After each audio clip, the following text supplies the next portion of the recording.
జగిత్యాల జిల్లా మల్యాల మండలం కొండగట్టు ఆలయ ప్రాంగణంలో విషాదం చోటు చేసుకుంది. కొండగట్టు అంజన దర్శనం కోసం వచ్చిన వృద్ధురాలు కరెంట్ షాక్ తో మృతి చెందిన ఘటన కలకలం రేపింది. ఆమెను కాపాడేందుకు వెళ్లిన కోడలి సరిత కూడా కరెంట్ షాక్ కొట్టడంతో ఆమెను ఆసుపత్రికి తరలించారు.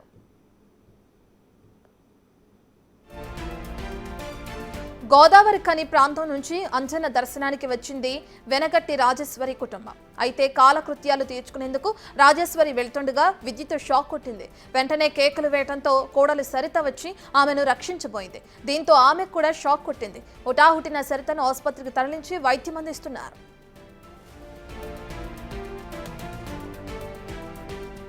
నిన్న ఇదే ప్రాంతంలో విద్యుత్ షాక్ తో ఓ కోతి కూడా చనిపోయిందని స్థానికులు చెబుతున్నారు. అధికారుల నిర్లక్ష్యం వల్లే రాజేశ్వరి మృతి చెందిందని కుటుంబ సభ్యులు ఆరోపిస్తున్నారు.